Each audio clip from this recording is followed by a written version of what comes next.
Ya estamos de regreso, estamos a punto de iniciar nuestra mesa de periodismo. Ahí estamos ya listos en este miércoles en nuestra mesa de periodismo, en la cual, como usted sabe, participan Arturo Cano, Juan Becerra Costa y Alberto Nájar, que ya están por aquí. Arturo Cano, buenas tardes. Muy buenas tardes, Julio, Juan, Alberto. Gracias a todas las personas que nos acompañan. Gracias, Arturo. Alberto Nájar, buenas tardes. Hola Julio, buenas tardes. ¿Cómo están? Arturo, Juan, un saludo también a Adriana y a los que nos acompañan. Gracias. Juan Becerra Costa, buenas tardes. Muy buenas tardes, Julio. Un abrazo muy fuerte, Alberto, Arturo, a ti, Julio, Adriana, a quienes nos ven y nos escuchan. Pues ya estamos esperando sus comentarios, ¿no? Así es, que se ponen sabrosos y moviditos de todo. Alberto Nájar, ¿cuántas horas al día le estás dedicando a enterarte de lo que pasa en el juicio de Nueva York?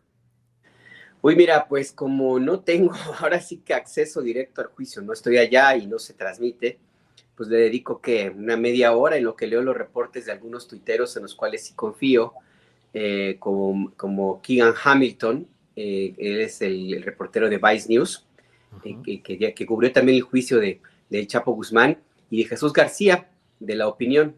Con ellos dos me guío y por algunos compañeros de México. Entonces, pues yo me estoy guiando mucho por eso. Lo que publican algunos diarios me sirve como contraste, complemento. La verdad que no confío en lo que publican diarios como El Universal y mucho menos Reforma, ¿no? Que traen un sesgo pues bastante extraño. Bueno, muy propio de la casa, el sello de la casa. Exactamente. Entonces yo me voy directamente a esas fuentes que además Keegan Hamilton ha difundido documentos de la corte, y para un periodista pues eso es muy útil, el tener acceso directo a esas fuentes de información.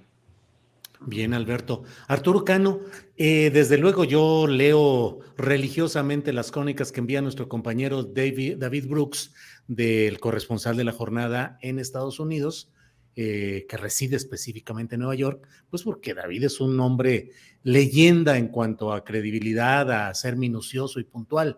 Leo algunos otros crónicas, algunas en Milenio, donde he visto algunas plumas y algunas aportaciones interesantes, pero creo que en este momento, Arturo, han prevalecido mucho los envíos a través de Twitter o de redes sociales. No sé cómo lo veas, Arturo, pero pareciera como que de pronto, de verdad, desplazaron a las coberturas tradicionales de los medios convencionales, que no están siendo muy seguidas y muy atendidas, como sí lo están siendo algunos de estos tuiteros que están poniendo información porque están ahí. ¿Cómo has visto la cobertura, Arturo? Creo que tiene que ver con la construcción de nuevas credibilidades, por llamarle de alguna manera, ¿no? Y también con el hecho de que el sistema de justicia estadounidense tiene algunas peculiaridades que resultan difíciles de entender para los que no dan seguimiento habitual a este tipo de ejercicios jurídicos en Estados Unidos. Entonces, creo que los tuiteros, los que menciona Alberto, por ejemplo, pues se han convertido en excelentes digamos, traductores de esa maraña que representa el juicio, y de una manera muy sintética permiten entender o acercarse a las declaraciones. Digamos, el tuit de uno de estos colegas te explica en 3 líneas lo que ocurrió en 3 horas de declaraciones, ¿no? Entonces creo que eso ha contribuido, y también las propias redes sociales van haciendo una suerte de depuración y van prevaleciendo ahí quienes hacen una cobertura mucho más apegada a los hechos, quienes no sueltan el sesgo en el que estamos metidos, porque si lo sacamos de la cobertura que han hecho algunos colegas, una cobertura realmente que debemos valorar, y lo llevamos al terreno de la política, de los políticos o de la comentocracia tradicional de nuestro país, pues lo que hemos tenido en estos días de juicio a García Luna es, nos podría quedar la moraleja de que los dichos de los criminales son mentira siempre y cuando no se refieran a mi enemigo. ¿no? O los dichos mentirosos de criminales confesos cobran verosimilitud o se vuelven verdad cuando atacan a mi enemigo. Así es, Arturo. Juan Becerra Costa, ¿cómo has visto la cobertura? ¿Te ha interesado en los detalles, en lo general? ¿Qué lecturas tienes o a qué periodismo recurres ahí? Y la misma pregunta o el comentario que he hecho con Arturo y con Alberto, ¿qué tanto nuevas formas de informar, sobre todo a través de las redes sociales, se están desplazando a los mecanismos tradicionales del periodismo convencional, Juan? Pues mira, mucho cuidado con el sesgo interpretativo del cual yo formo parte, porque hay emociones a la hora en la que uno empieza a escuchar los testimonios en este juicio a García Luna, que es parte de un lodazal terrible que dejó mucho dolor en nuestro país, muchos muertos, mucha sangre. Entonces, mucho cuidado como, pues a la hora de llevar a cabo el ejercicio profesional para preparar el noticiario de la noche. Y bueno, pues afortunadamente, ahí donde trabajo, que es el Grupo Fórmula, tenemos convenio con La Voz de América, que tiene periodistas incluso adentro. Entonces, pues tenemos la fortuna de poder contar con los reportes que nos están enviando casi en tiempo, ¿no? O sea, con segundos, minutos, ponle, de lo que está sucediendo, y es la nota simple, sin ningún tipo de interpretación, sin ningún tipo de aportación propia por parte del periodista, que ya luego lo podemos tener en enlace en vivo. Pues siempre les preguntamos, ¿no? Oye, ¿tú cómo ves? Pero es muy bueno, ¿no? Eso, de ahí partimos, ¿no? De ahí tengo la fortuna de partir, porque pues estamos recibiendo información de primera mano, casi como si fuera una estenográfica de lo que sucede en el juicio. Y ya de ahí nos vamos, Julio, para pues buscar interpretaciones en entrevista, especialistas en temas de seguridad de un lado, del otro, no sé, depende de lo que se haya presentado en los testimonios o de quién haya sido el testigo, pero por ahí principalmente, Julio, y sobre pues vamos en Twitter, en todas las plataformas de redes sociales, pues por supuesto que te encuentras material súper enriquecedor con la opinión de pues los tuiteros, ¿no? Los que están sobre todo metidos en este tema y son periodistas o analistas, pero esto ya es complementario. Primero la nota simple y de ahí se parte. Si no se crean confusiones, terribles confusiones e interpretaciones sesgadas, como la que salió ayer, ¿no? De la que ya hablaremos más adelante, entonces ya muchos creían que Zambada había ahí hablado sobre Andrés Manuel López Obrador como alguien que le había dado dinero, cuando pues no fue así, sino al contrario. Sí. Bien, Juan. Precisamente sobre ese tema, Alberto Nájar, hilando lo que acaba de decir Juan Becerra Costa, ¿cómo viste ese episodio que creo que es hasta, puede ser materia de análisis en escuelas de periodismo, de cómo de pronto la pregunta del abogado de Castro al testigo Zambada, pues pretendió generar una reacción periodística, una reacción para uso periodístico, que de no haber sido detenida por el propio declarante de manera puntual, hoy sería la nota y hoy estaría tal vez siendo procesado mediáticamente y condenado el presidente López Obrador por lo sucedido en 2006 con ese supuesto soborno a un funcionario del gobierno de aquel tiempo. Pero ¿cómo viste ese enredo?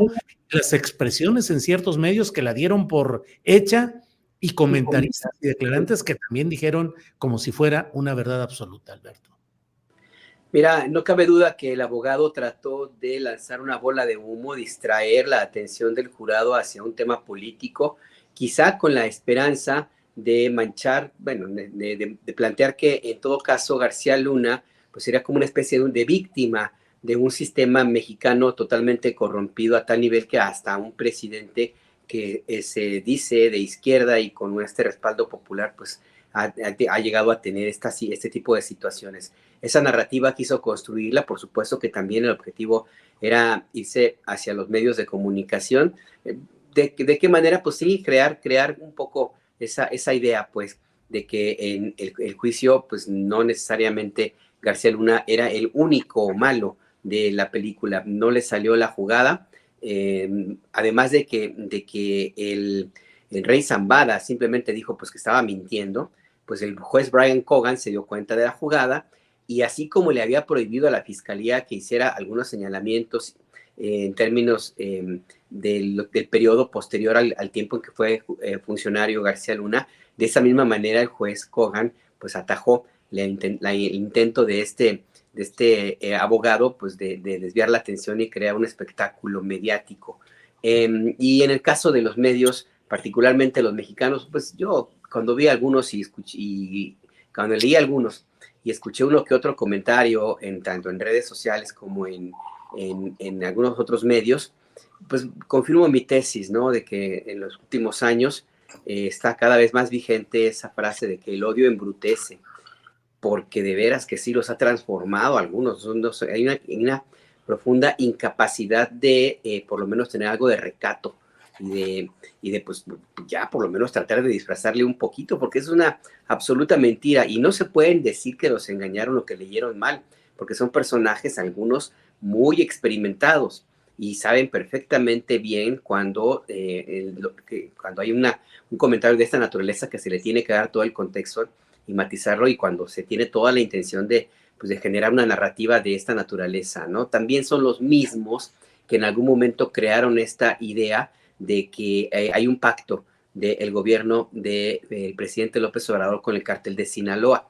O sea, de nuevo el nado sincronizado, aunque pues en este caso pues tampoco les salió mal, porque, insisto, pues sí, están muy cegados por el odio, muy cegados. Y bueno, pues a ver qué sucede. Más allá de eso, en este juicio, Julio, si me lo permites, yo creo que yo personalmente esperaba más.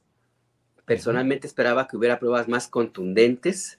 Pues también esperaba que en la lista de los testigos se presentaran algunos diferentes a los que ya se había escuchado en el caso del juez Brian Kogan. Y yo me temo que se está preparando de una u otra forma, pues se aumenta la posibilidad de que García Luna o sea exonerado o reciba una sentencia mínima o no la que le correspondería.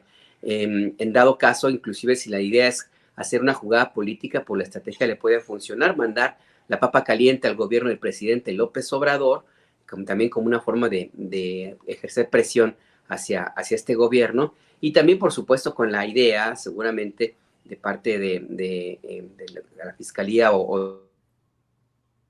del gobierno de Estados Unidos, pues, de exhibir una vez más la inoperancia que existe en México en la Fiscalía General de la República, porque si extraditan a García Luna, a quien le toca juzgar es a un ex colega de García Luna, el fiscal Alejandro Gertz Manero, que forma parte, si no del equipo corrupto, sí es contemporáneo y sí es cercano de una u otra forma a los tiempos en que participó como gobierno Gertz Manero, particularmente en el de Vicente Fox, Julio.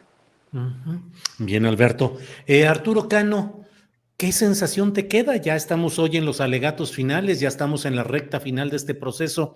¿Cuál es tu lectura? ¿Cuál es tu percepción, tu ánimo, lo que te queda como sedimento de todo lo que se ha vivido en este juicio? Híjole, pues entre los saldos del caso del juicio de García Luna en Nueva York, creo que en primer lugar tenemos el fortalecimiento de la narrativa de la 4T, del presidente de la República en particular, respecto de los males del pasado y sobre todo del mal de la corrupción. Se fortalece la narrativa que pudo haber sido golpeada con lo sucedido en la fase final del juicio, esta estrategia, este estratagema del abogado defensor que en realidad solamente buscaba restarle credibilidad al testigo. Y pese a que tuvieron que dar marcha atrás los medios que le dieron vuelo a esta versión, no han sido todos los que deberían, quienes han quitado el dedo del renglón. Yo leo todavía en las redes sociales gente que está dando por hecho que fue una declaración en ese sentido. Y eso nos conduce a lo que intentaron a lo largo de este juicio en varios medios de comunicación y columnistas muy afamados, la de plantear que se está juzgando no a García Luna, sino al sistema mexicano en su conjunto y la incapacidad mexicana de enfrentar a los grupos delincuenciales o a los cárteles. Otro saldo, me parece, pues es que Felipe Calderón queda en la lona, esta encuesta de donde 84% de los ciudadanos plantean que debe ser investigado por presuntas ligas por la delincuencia o por el solo hecho de que su mano derecha en temas de seguridad está siendo juzgado en Estados Unidos. Y se pierde la posibilidad de que refuercen esa idea de todos son iguales, que me parece que están muy interesados en desarrollar esta idea, en fijar esa narrativa del todos son iguales y que no les resultó. A fin de cuentas, a mí la sensación que me queda es que estamos atrapados desde hace mucho tiempo. Digo, si nos queremos ir a la historia, desde aquel famoso ranchote en Chihuahua en la época de la Madrid, o el Búfalo, que fue el año 94 para Salinas, o la caída del famoso zar antidrogas Gutiérrez Rebollo con Cedillo, y bueno, le podemos seguir haciendo un recuento que nos lleva hasta Peña Nieto y los gobernadores ejecutados, ajusticiados, sus fiscales totalmente coludidos con la delincuencia, como uno de los declarantes de ese juicio, Beitia. Pues lo que tenemos es 30 años de una transición inacabada, 30 años en que el Estado y las instituciones públicas fueron cediendo terreno, y ese terreno fue siendo ocupado por los poderes fácticos formales e informales, y muchas esferas de la vida nacional cayeron en manos de los grupos delincuenciales, y no hemos podido recuperar el terreno lo suficiente, pese a los logros que ha habido en este sexenio, sobre todo respecto de la reducción de algunos delitos, particularmente del homicidio. Bien, gracias Arturo. Juan Becerra Costa, ¿este juicio qué aporta para la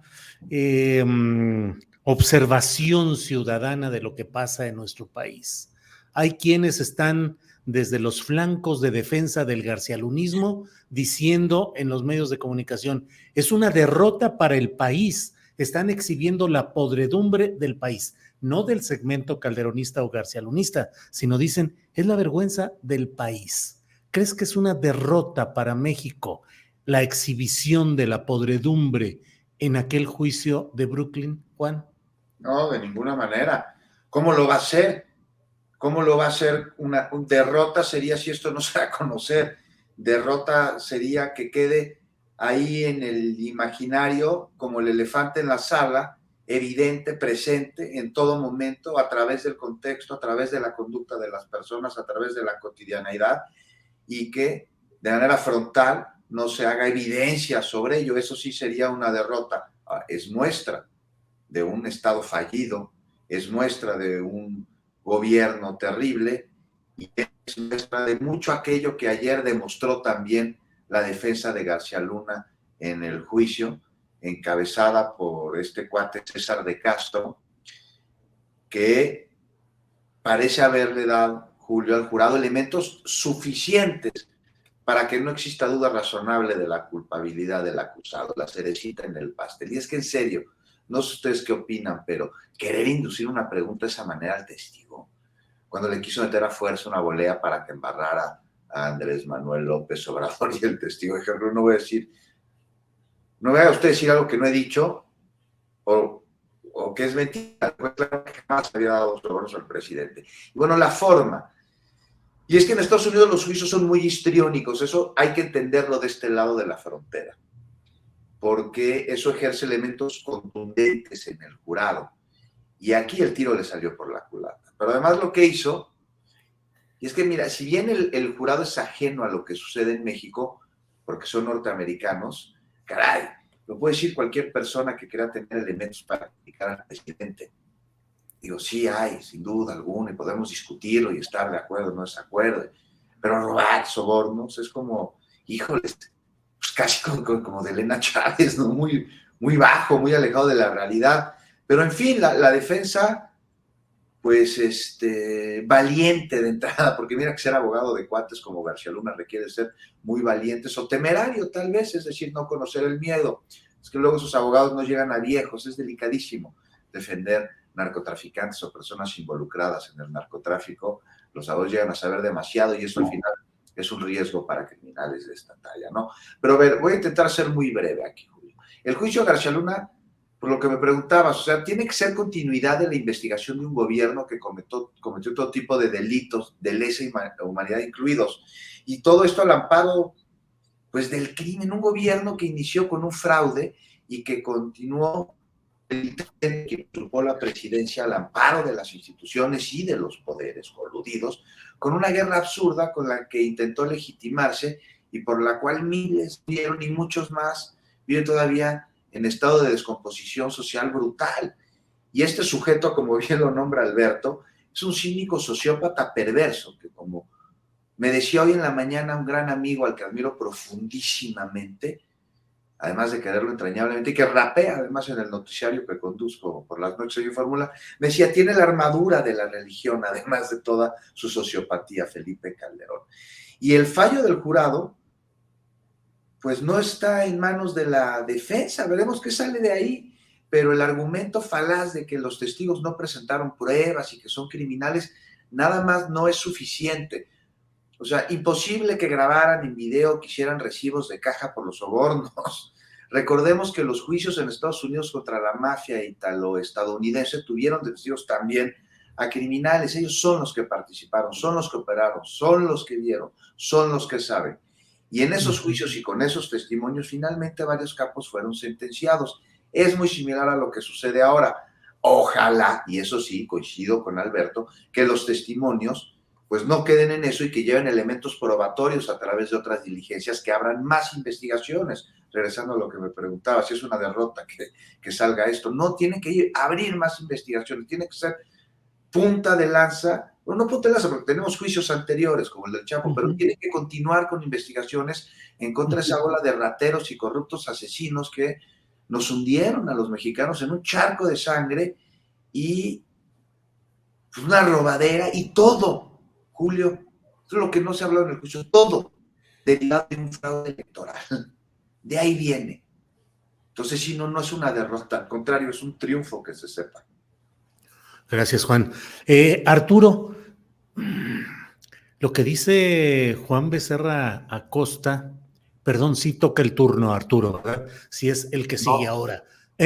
Toca Alberto, ¿no? Toca Alberto. Pues no brincamos, Alberto, total, ya fuera todo eso como eso. Alberto, lo que dice Arturo Cano es algo que con mucha frecuencia no solo trata de ser olvidado, sino incluso reprochado por quienes dicen, ya no vean al pasado, ya eso fue hace mucho tiempo, ¿cuál fraude, cuál espurio? Eso fue otra etapa que no tiene sentido, vean lo actual, vean el presente, no el pasado. Pero lo que dice Juan es cierto, finalmente todo esto es una historia derivada de la ilegitimidad de origen de Felipe Calderón, de su llegada fraudulenta al poder, de su incapacidad de ejercer adecuadamente el poder e irse por la vía militar con su famosa guerra contra el narcotráfico.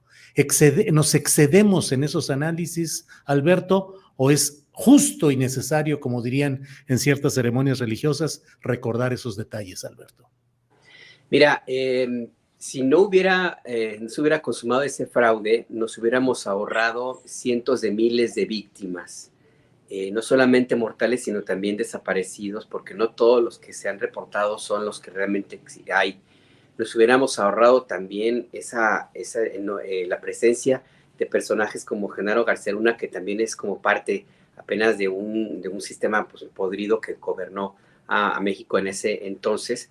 Y eventualmente, hasta pensándolo bien, eventualmente hasta a los de la derecha les hubiera convenido que no estuviera este pobre sujeto usurpando el gobierno de Los Pinos, porque Andrés Manuel hubiera sido elegido presidente, como de hecho lo fue, y pues el desgaste natural del gobierno hubiera permitido tal vez una una alternancia que de entrada hubiera obligado a los opositores de entonces a tener algo más que ofrecer que lo que ahora tienen, que es solamente odio. Entonces, a mí me parece que sí, esta situación tiene que ver con un fraude, pero yo quiero ir también un poco más allá, porque en su momento, recuerdan en 2005, 2006, cómo se cuestionaba muchísimo al entonces candidato Andrés Manuel López Obrador cuando hablaba de que había un sistema completito que operaba para impedirle que llegara al gobierno de la República, y al paso de los años, cuando empiezan a aparecer las evidencias, y más en particulares del año pasado, pues se comprueba que efectivamente había todo un sistema que no quería que llegara alguien de fuera de ellos mismos, un outsider. Y estoy hablando no solamente de García Luna, que es una cara vergonzosísima de lo que ocurre en México y que es, como bien decía, creo que Arturo, pues es algo de lo que ha ocurrido con otros gobiernos, desde Arévalo Gardoqui, con este Miguel de la Madrid, a quien le tocó el caso Camarena, hasta Salvador Cienfuegos más recientemente. Pero lo vemos ahora, por ejemplo, en el caso no solo de los intelectuales, de algunos medios de comunicación académicos, el mismo rector de la UNAM metido ahí en la grilla en contra del gobierno del presidente López Obrador. No hay que olvidar al INE, a la Iglesia Católica particularmente. En fin, esto a mí me da pie de que efectivamente en su momento sí había mucho de razón de Andrés Manuel al momento de decir que era todo un sistema el que quería impedir que llegara alguien que no formara parte de sus élites corruptas. Y los vemos ahora mismo, ¿no? Entonces, pues sí, el fraude, si no hubiera ocurrido ese fraude orquestado por la autoridad electoral y la Suprema Corte de Justicia, que también se me olvida, participó entonces y participa ahora mismo, hay que ver a Norma Piña y a su principal ayudante, un cuñado de la señora Miranda de Wallace, pues nada más con eso te espantas, ¿no? Entonces, pues sí, el fraude es insisto, sino, un síntoma de algo mucho más grande que yo creo que tampoco podemos quitar la mirada. Bien, bien, Alberto, gracias. Ya llegó la música, dijo que me la mandaron por acá. Sí, bueno, forma parte de la tradición. Bien, Alberto. Arturo Cano, déjame poner esta imagen porque tenemos que regresar también a la política interna que está calientita. Mira, hace unos minutos puso Ricardo Monreal esta imagen donde dice: la política exterior de nuestro país recobró su decoro y dignidad. El presidente tiene en el canciller Ebrard un claro exponente de la tradición que en la materia ha dado reconocimiento a México en el mundo. Hoy me reuní con él para revisar algunos instrumentos internacionales. ¿Cómo la ves, Arturo Cano, en los momentos en los cuales además pues está en muchos medios pues del pleito con Marta Bárcena, la ex embajadora de México en Estados Unidos, y otras circunstancias? Apapacho de Monreal a Ebrard, refortalecimiento de la presunta alianza entre ellos. ¿Cómo ves, Arturo? ¿Quién será el metal y quién será el corcho en esa pareja? Sí, imagínate. No, pues desde hace mucho tiempo se ha hablado de la posibilidad de un juego de 1-2 entre el canciller Ebrard y el coordinador de los senadores y autor exitoso de libros que compra masivamente el Senado, Ricardo Monreal. Yo creo que en el marco de este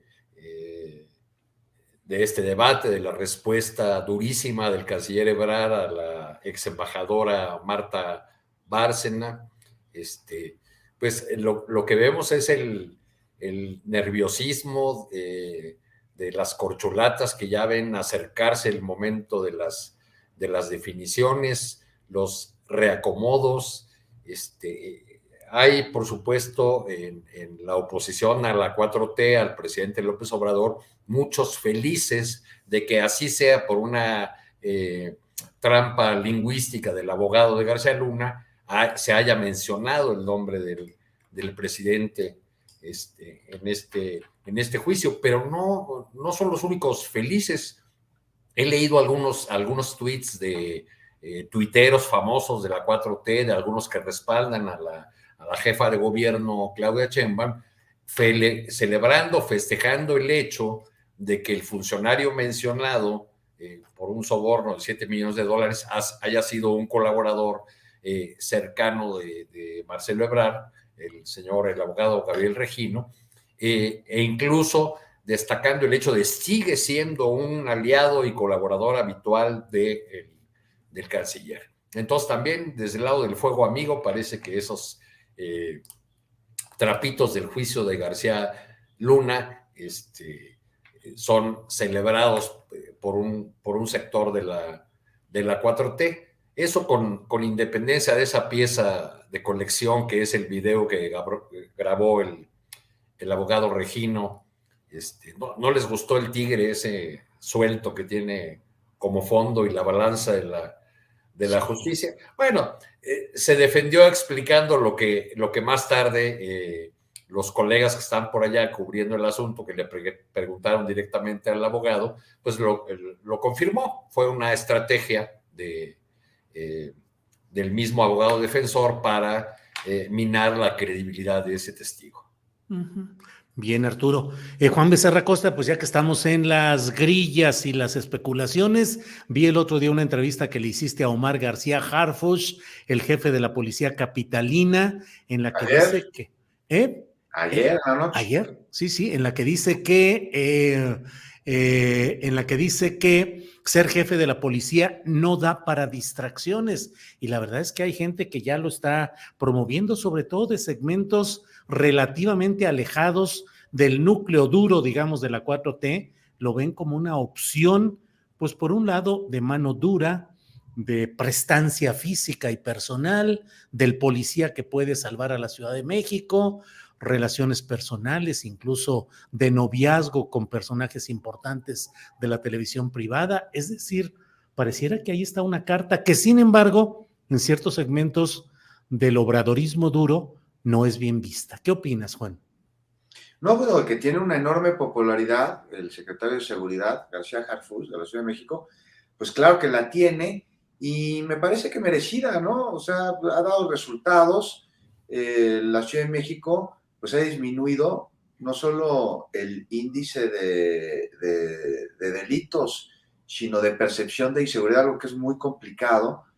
Y en fin, ¿no? Los resultados ahí están, no lo voy a conocer yo, no soy vocero de la Secretaría, pero en cuanto a lo que mencionas, ¿no? De que no dijo el secretario más bien que no se debe distraer en su función como jefe de la policía y que es un encargo que no permite otro tipo de distracción. Me parece que incluso abona a que suba subiendo en la popularidad porque lo aleja de la percepción que tenemos sobre funcionarios o políticos de que están en el encargo como pues algún tipo de plataforma para ocupar una posición de mayor poder. Y cuando vemos a un funcionario, que además con un encargo tan importante que es la seguridad de la Ciudad de México, decir, no, o sea, yo estoy concentrado en esto y a mí no me metan en sus grillas políticas o en sus intenciones o en sus grupos o en sus operaciones, porque para mí esto es lo único, no lo principal, porque si no, lo principal es lo más importante. García Harfuch está diciendo esto es lo único, punto, o sea, no hay otra cosa. Todavía le pregunté, le insistí, le dije, bueno, eso ahorita, secretario, no, ahorita está descartado, pero y en unos meses, que las cosas cambian y el proceso se acerca. No. Ya no sé qué vaya a suceder, honestamente. En efecto, tiene mucho apoyo por parte de un sector dentro de la 4T. No sé por parte de qué sector, me decías ahí que no lo quieren tanto, no estoy tan cerca yo, pero eso no me parece tan importante, sino me parece importante a nivel ciudadano, a nivel en la calle, o sea, termómetro real, lo demás no es cierto, o sea, son apariencias. Yo sé que muchas veces es más importante de lo que es lo que parece para muchas personas, pero no es la realidad. Y en la calle sí hay mucha confianza hacia García Harfuch, pero no solo en el metro o en la zona oriente o sino en la zona fifí, en la zona poniente. O sea, tú vas a cualquier lugar donde hay detractores de la 4T ya sea por interés personal o porque se están dejando llevar por una marea infodémica, por lo que quieras. Lo hemos platicado aquí muchas veces. Saques el nombre de Omar García Harfuch. No, ese sí, dice. Ya sabes, el señor Fifí, con su acento San Ángel, no, ese sí es muy bueno, ha dado muy buenos resultados, mijo. Así me dicen unos conocidos fifís que tengo por allá. Y eso es impresionante y habría que analizarse. Y mientras tanto, pues la Secretaría de Seguridad capitalina, pues está dando resultados. Y Omar García Harfuch, lo decían el otro día, es como el superhéroe dentro de los secretarios de la jefa de gobierno, de la doctora Claudia Sheinbaum. Lo comparaban ahí con Batman. Entonces ya veremos qué sucede, Julio, pero usted lo dijo ayer en el noticiario, no me distraigo. Y no es que sea lo más importante, esto es lo único. A lo mejor, Juan, el sector de la 4T que duda de la posibilidad de una candidatura de Omar García es el que recuerda que ya hicieron candidato y luego jefe de gobierno a un policía. Sí, pero me parece que es muy distinto porque, déjame hacer una reflexión. O sea, de nadie es secreto que Miguel Ángel Mancera capitalizó el trabajo que hizo Marcelo Ebrard en la Ciudad de México. Él lo capitalizó. Y García Harfuch llega en un escenario totalmente distinto, volteado, la tortilla es otra. Llega a una ciudad en la que decían que no había grupos de la delincuencia organizada, cuando ya se habían infiltrado en todos lados. No es lo mismo. Pero eso es mi opinión, ¿eh? Alberto, ¿cómo ves estos planteamientos? Mano dura, policía, superpolicía, Batman al rescate de la Ciudad de México, por un lado, un personaje como García Harfuch con expedientes como es natural en una historia policíaca como la de él, de relaciones con la estructura de García Luna, con el paso por Ayotzinapa, que aunque no haya estado en la noche precisa de lo sucedido en Iguala, pues él estuvo ahí como comisionado de la Policía Federal y otros temas por el estilo. Y luego, la propia Lili Téllez dice que ella, de llegar, porque ya está emitiendo sus primeros compromisos para cuando ocupe la presidencia de la República, y en su primer día de gobierno va a hacer una cosa y otra, pero ha dicho que ella, su gobierno sería de mano dura. Estamos entrando, Alberto, a una etapa en la que nos fascina la idea de la mano dura, a ver si resuelve los problemas, sobre todo de seguridad. Mira, en el caso de García Harfuch, me demuestra que muchos capitalinos no aprendieron la lección de llevar al poder a alguien que también se consideraba pues sí, el Batman, para no ponerle otro adjetivo, que era Miguel Ángel Mancera. Ustedes recuerdan aquel secuestro que hubo, esa toma de rehenes que hubo en el oriente de Ciudad de México, y que llegó el entonces procurador, Mancera, a tratar de negociar con el secuestrador. Se puso un chaleco antibalas y entró, y finalmente consiguió que saliera el secuestrador con algunas víctimas. Lo atraparon después, pero todo se transmitió en cadena nacional en los tiempos de programas basura como Duro y Directo y todos esos, ¿no? También los de TV Azteca. Entonces, ¿qué fue lo que ocurrió? Pues que Miguel Ángel Mancera ganó la elección con el número de votos más alto en la historia de Ciudad de México. Más de 60% del respaldo obtuvo, y pues se convirtió en lo que ya vemos ahora mismo, una tremenda desilusión. Entonces, sí hay como esa idea de preferir a personajes muy mediáticos como García Harfuch, pero no se miden las consecuencias. Y en ese estar también entronizando a este personaje García Harfuch, hay que revisar quiénes son los que están tratando de llevarlo en andas. Porque sí, hay gente de Claudia Sheinbaum, pues es obvio que sería como el candidato de la jefa de gobierno, hay gente de Morena por disciplina, pero yo creo que también hay mucho panista, mucha gente conservadora que le fascina la mano dura y que se siente feliz con los golpes, con la represión, con asesinatos y desapariciones forzadas. Y pues ven en García Harfuch pues un representante de lo que llaman orden y respeto. Entonces a lo mejor por ahí también puede haber algo de en ese respaldo. Y finalmente, pues hay que ver también del otro lado, Julio, pues la caballada está bien flaca, pues andan proponiendo a Xóchitl Gálvez ahí para como jefa de gobierno de Ciudad de México. Ya dices, híjole, no, pues sí que están desesperados ahí en la oposición. Digo, ya Sandra Cuevas dijo que ya no va. Pero ya propuso a esa filósofa, sabe, ¿no? La señora Cuevas. ya propuso a esa filósofa y política de los escalones de Amalia Limón, ¿no? También otra ahí, la ingeniera Riobó, de la oposición, ahí también. Ahí se van a dar un agarrón durísimo, porque, o sea, ya todos están levantando la mano. Primero tienen que pasar por su partido y luego por una alianza, así es que será. También, por ejemplo, la diputada priista Cintia López Castro ya está en campaña prácticamente, ya también levantó la manita y ya dijo que ella, Kenia López Rabadán, ya dijo yo también voy. Taboada ya también, Santiago Taboada levantó la mano. Luego ya no hizo mucho ruido y vino todo este desmadre de la mafia inmobiliaria, pero se van a sacar los ojos ahí dentro, hay que estar esperando. Oye, Julio, ya nomás para terminar, vi que estaban poniendo que será mi candidato García Harfuch. No, yo estoy nomás diciendo lo que escucho en la calle y lo que dice, y hay muy buenos contendientes por parte de Morena. Está Martí Batres, que también tiene una enorme popularidad. Clara Brugada, pues ni se diga, nada más hay que ver bien cómo sería la estrategia, ¿no? Ahí sí va a estar difícil escoger candidato en Morena, a diferencia de lo que está pasando allá en la oposición. Pues, bien, Juan.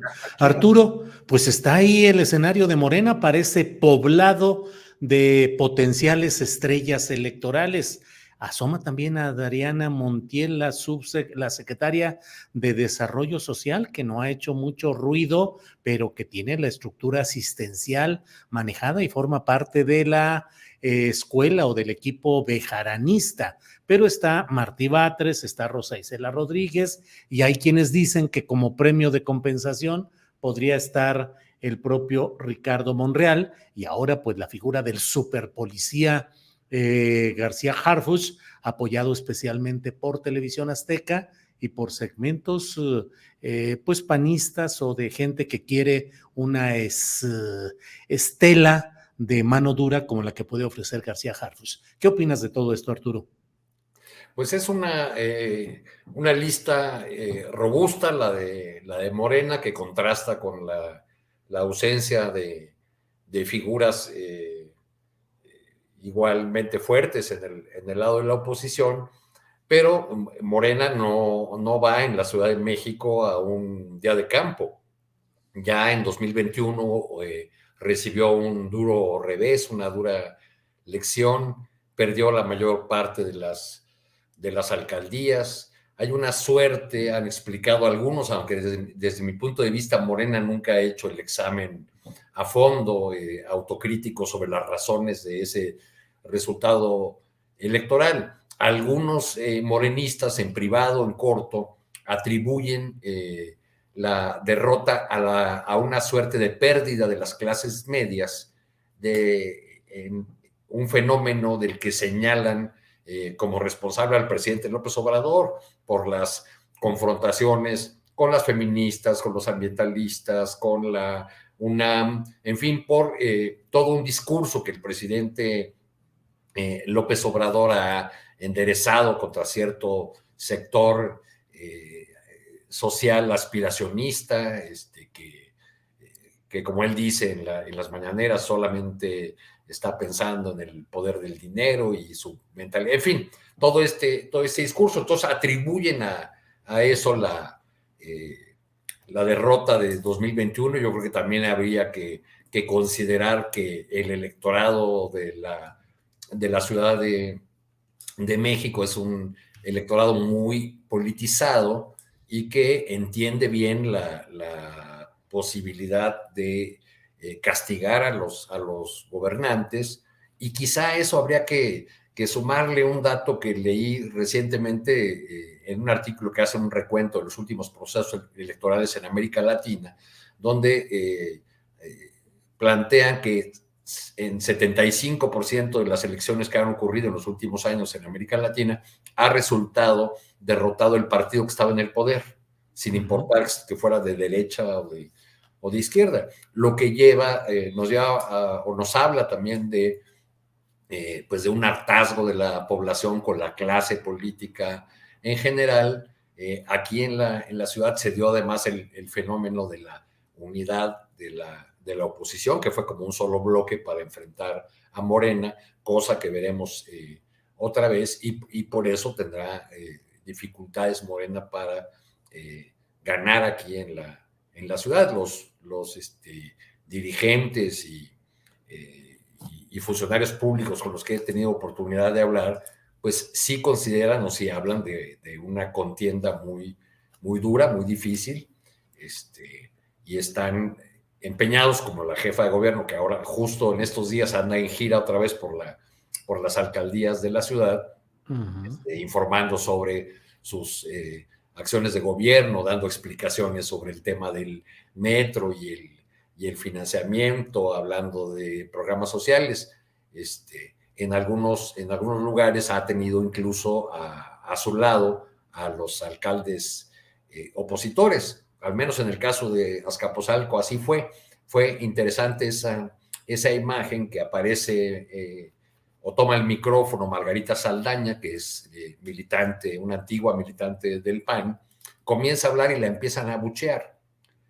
Y entonces, muy a lo López Obrador, Claudia Sheinbaum dice, ¿hay respeto o no hay respeto? Le quita el micrófono prácticamente a Margarita Saldaña, y cuando pregunta si hay respeto o no hay respeto, una parte del público responde, no. Y entonces ella de manera muy firme dice, pues sí, tiene que haber respeto porque yo respeto a Margarita Saldaña. Se acabó la rechifla. Y pues le da oportunidad a Margarita Saldaña de decir que con la colaboración, a pesar de las diferencias, se pueden inaugurar obras en beneficio de los habitantes de esa alcaldía en particular. Estuvo también en la alcaldía de Benito Juárez, pero aquí por obvias razones no estuvo con el alcalde Taboada ni con ninguna figura del PAN. Bien, Arturo. Juan Becerra Costa, ¿cómo ves el tema? Ya estamos en la parte final del programa, son las 2:46 p.m. Alcanzamos a darle una repasadita al plan B electoral. ¿Cómo ves los tiempos, las reacciones, las perspectivas? Todo hace suponer que se va a aprobar en el Senado sin mayor complicación, pero vienen las reacciones ante el Poder Judicial, la marcha del 26. ¿Cómo ves todo este panorama, Juan? Micrófono. Juan, micrófono.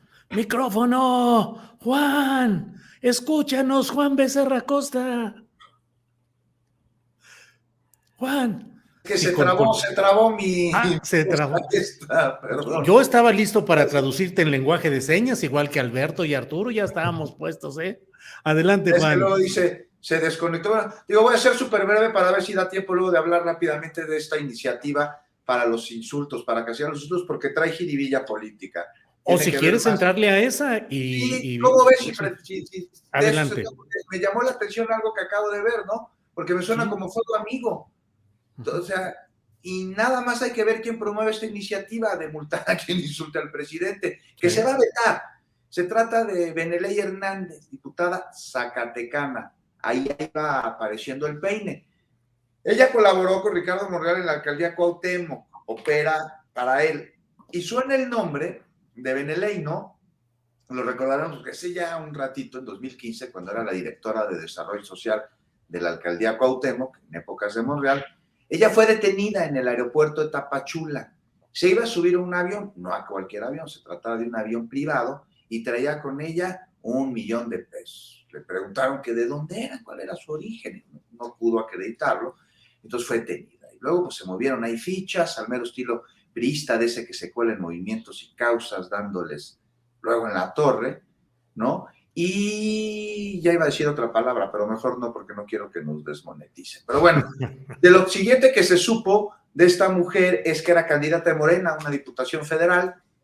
Y aquí el tema me parece que está en eso, ¿no? En la operación golpista desde dentro que se está llevando a cabo y que autotorpedea con iniciativas como la que nos tiene aquí platicando, que tanto ruido generan en sectores de la población y que hace efervecer a los fanáticos de ambos lados en luchas y en enfrentamientos ideológicos que tanto favorecen a las mentes fascistas. Entonces lanzan esta ocurrencia, que no es otra cosa, ya sabes, la derecha se indigna ante un atentado a la libertad de expresión y gritan dictadura. Y los ultras, yendo en contra de principios de izquierda, aplauden nada más porque no se puede insultar al presidente, al cual pues, se adora, sin entender que esta iniciativa es de goma y justo para atacar al movimiento y caen redonditos. Entonces, pues como lo hemos dicho aquí hasta el cansancio, la oposición que conocemos está con caballada flaca y carente de proyecto, por lo que la verdadera oposición está dentro del movimiento buscando cómo hacerse del poder para regresar a lo de antes y sin esa intención necesariamente. O sea, tienen la intención de servirse el poder para servirse ellos mismos. Y tiempos de definición, ojalá la prudencia y la causa den paso a los fanatismos y endogamias tribales.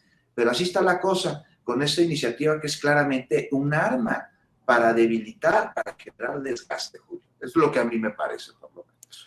Bien, Juan, pues sí, que luego fue aprobada en la propia Comisión de Gobernación de la Cámara de Diputados, aprobado el dictamen, es decir, no solamente la propuesta de esta peculiar diputada que en su momento fue señalada como parte de movimientos monrealistas para dinero en efectivo para campañas o actividades políticas, pero bueno, pues ahí está el tema. Alberto Nájar, sobre este tema o el que tú quieras abordar ya en esta parte final de nuestro programa. Mira, yo creo que el tema, yo coincido con Juan en el sentido de que esta iniciativa de ley, pues la verdad que trataron de quedar bien o de ponerle un 4 al presidente, pero pues el presidente tiene un colmillo, mira, les dio 3 vueltas y dijo, la voy a vetar, lo cual implica el anuncio que no va ni siquiera a ser sometida a la consideración del Pleno. Yo creo que se va a quedar congelada esa iniciativa.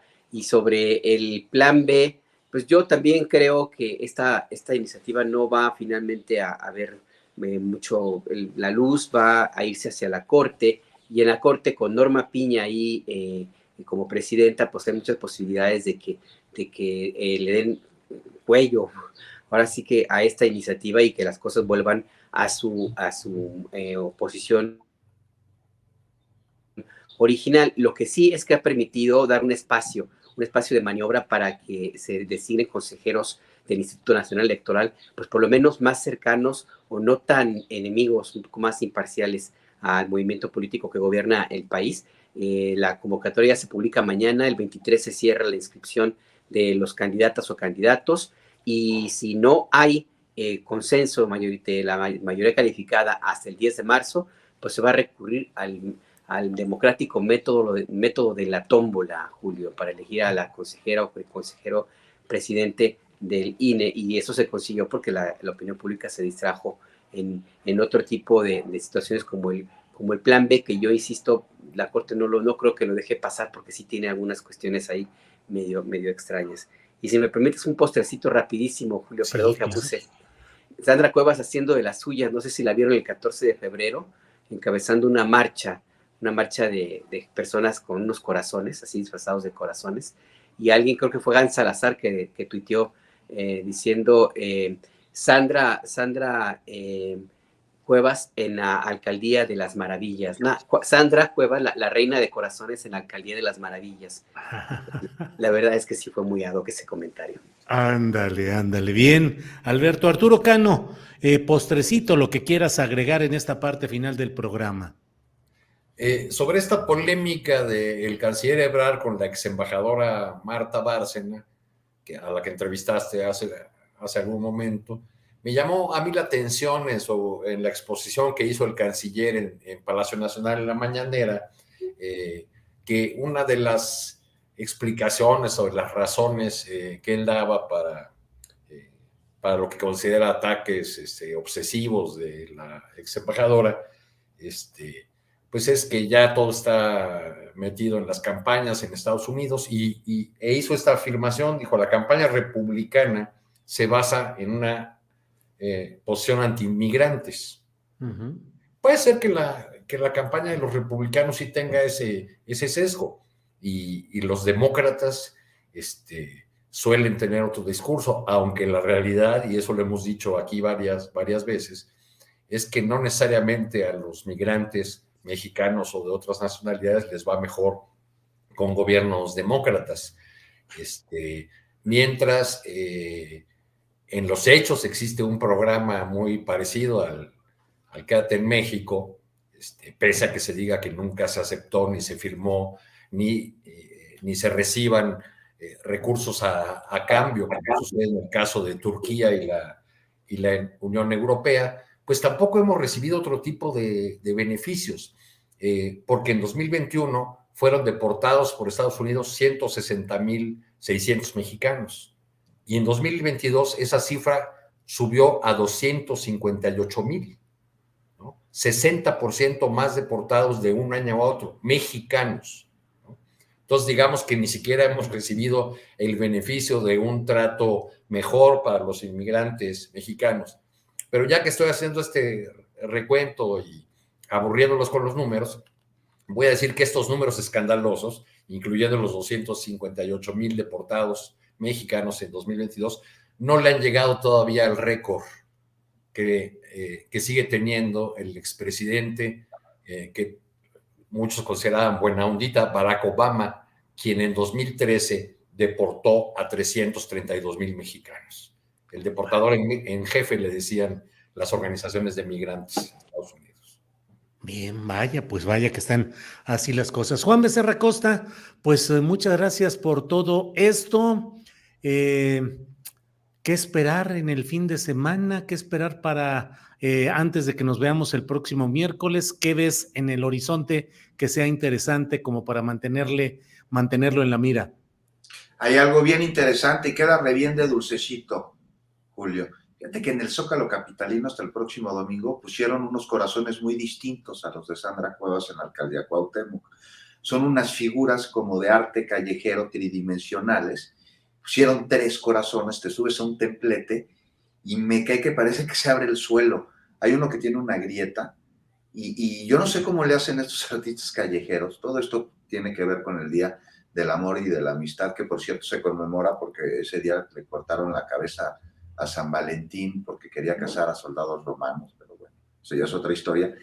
Y bueno, están estas figuras en el Zócalo capitalino, estos corazones. Es verdad impresionante, es un arte súper efímero porque dura poquito tiempo ahí en la plancha del Zócalo, 4 o 5 días como mucho, va a estar hasta el domingo, y ahí andan los artistas. Y son cuates que pintan este tipo, unos grafitis, o sea, eso es otra cosa. Y parece, o sea, de repente pintan así como si fuera un hoyo en el suelo y parece que te vas a ir, hasta da vértigo. Entonces, pues, ya que dices que va a haber para este fin de semana, pues va a haber esto. Y, por supuesto, pues va a haber elecciones extraordinarias en el estado de Tamaulipas, Sí. una senadora o un senador. Me parece que hay que estar muy pendientes de lo que suceda allá. Ya garantizó Américo Villarreal, dijo la seguridad durante este proceso electoral. Pues me parece que también es de las muchas cosas que tenemos que tener ahí bien puesto el ojo, y también si no aparece algún otro objeto volador no identificado. Sí, sí, sí, así es. Bien, pues muchas gracias, Juan Becerra Costa. Buenas tardes. Que estén muy Hasta bien. luego. Alberto, gracias y buenas tardes. Buenas tardes, Julio. Nada más rapidísimo, el fin de semana el presidente le va a entregar las concesiones de litio a la Secretaría de Energía. Esto me parece un paso importantísimo porque la minería le corresponde explotarlo o más bien controlarlo a la Secretaría de Economía. Eso demuestra que el presidente no confía necesariamente en la gente de Economía y está fortaleciendo su idea de que la soberanía es más importante que la explotación comercial de este mineral enorme que es enorme en términos de productividad y ganancias y lo que implica para el futuro. Lo está dejando en manos de la Secretaría de Energía, de Rocío Nale. Y eso es algo que tampoco hay que quitarle la mirada porque sí es un bonchezote de recursos económicos y de capacidad de negociación. Eso. Claro, con Alfonso Durazo como anfitrión y como operador estelar también en todo este proceso, ¿no, Alberto? Sí, exactamente. Alfonso Durazo, que también ya es encabeza el famoso Plan Sonora, que es la idea de convertir aquella región en un hub donde esté el litio, autos eléctricos y energía solar vinculadísimo con la economía de Arizona, que es ahí donde también está otro de los grandes hubs de construcción de autos eléctricos. Entonces, pues sí, 2 personajes cercanos a Andrés Manuel, Rocío Nale y Alfonso Durazo, que van a estar pues por lo menos fortalecidos en términos de la estrategia que le cede el presidente para su manejo. Ya. Bien, Alberto. Arturo, gracias. ¿Comentarito final algo o ya aquí cerramos el changarro? Cerramos el changarro. Nuevamente agradeciéndote el espacio, Julio, y dándole las gracias sobre todo a todas las personas que nos acompañaron. Muy bien, gracias Arturo, Alberto, Juan, nos vemos pronto. Hasta luego.